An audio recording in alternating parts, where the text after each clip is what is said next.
Malami sent people to me and our lawyer to come and be bailing him out of Kuje. He suddenly found out that we are the most credible people can do it.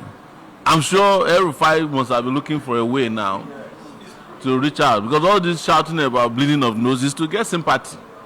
I'm not saying that his nose is not bleeding, and I call on the government to stop his nose bleed. It must give him good doctors, or take him to Kaduna to go to the hospital he built to stop the bleeding.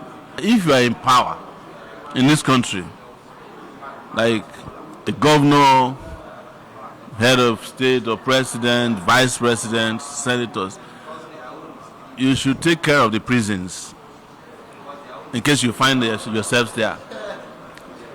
I don't know what his legal strategies are, but all we know is that he's being held by his friends in the APC. And this is the strategy they used to use on others.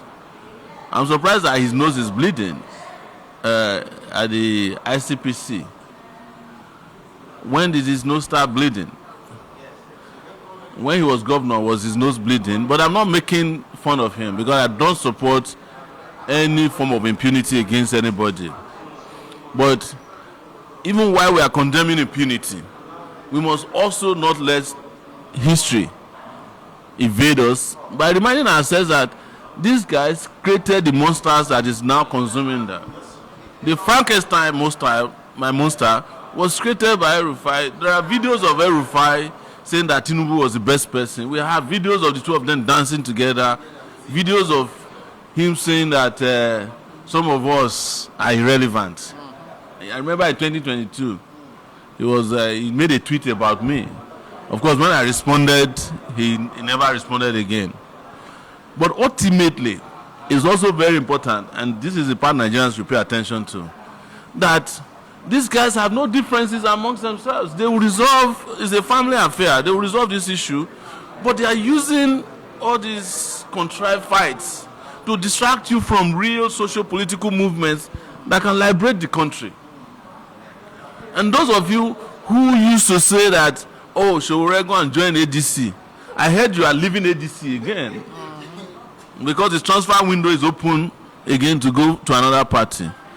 We are principled people. We can't just follow you to be joining parties that have no ideology.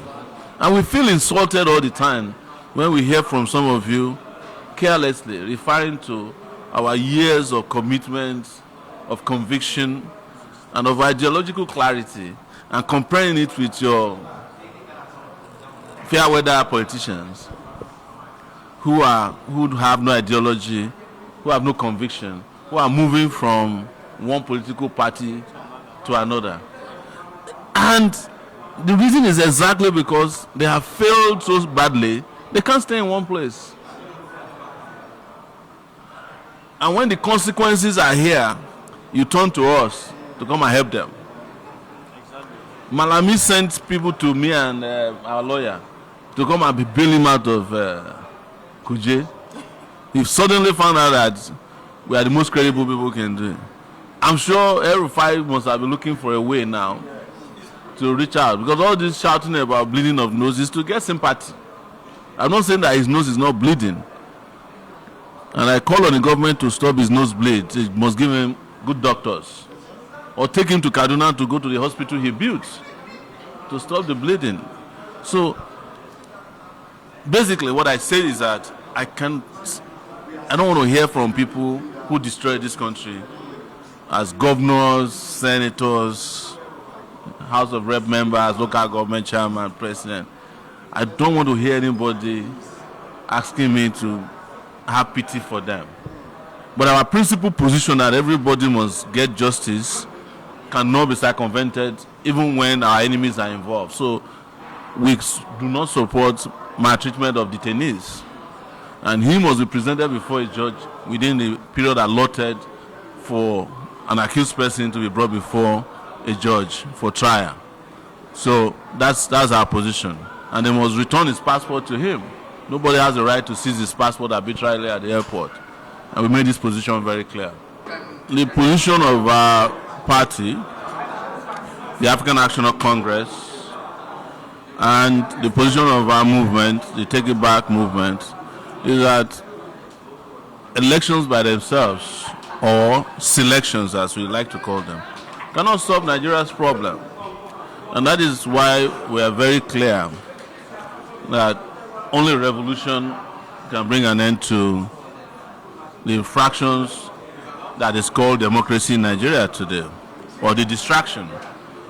Because these ruling parties, whomever they are, have figured out how to shortchange Nigerians during elections and after elections, before elections.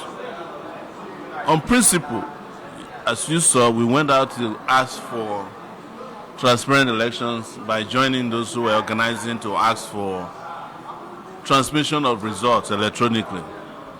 But in doing that, we made it clear, I made it clear, that I do not believe that transmission of electronic transmission of results by themselves will bring any credible elections. Because what we are transmitting is what has already been manipulated. And we saw that in these LCT elections, which is the first time the so-called Electoral Act of 2026 was applied. And three things happened during this election. The first was that they had already made provisions for people not to participate in the election. And then they empowered Wike to grant a public holiday that he had no right to grant. They also empowered him to block everywhere, such that soldiers were preventing people from entering and leaving Abuja. So a lot of the voters couldn't go to their polling unit. The second aspect was that people had already become demoralized by the signing of the Electoral Act itself. It was clear that these people are no longer pretending about elections, free and fair, credible elections anymore. So as a result, only 7% of registered voters in Abuja participated in this particular election. The third outstanding one was that they were bribing, not only voters, they were bribing candidates to step down, because for the first time in Nigeria, brazenly, one person belonged to two political parties. That was the minister of the FCT. He was organizing for APC and organizing for PDP and organizing for even some other parties, because I heard that he was able to get an SDP candidate to also step down for an APC candidate. So they were using money. And even with transmission of election results, we have not been able to solve that. So what you then see is that there's general disillusionment with electoral democracy. And this will help Nigerians understand our language better. That you better organize now and take your country back. Otherwise, this country is gone. Tinubu doesn't believe in free and fair elections. And the man who is the most brazen of all his ministers, the man who believes in impunity, is now front and back of elections in Nigeria. That's Wike. Anybody who thought Tinubu had problem with Wike, I was saying it last year, they do not have disagreements. Wike is the mirror image of Tinubu. I can imagine that Tinubu at this point is jealous of Wike's ability to manipulate better than he used to do. So Wike got to be his first and last son when it comes to impunity. And Tinubu is a lover of impunity.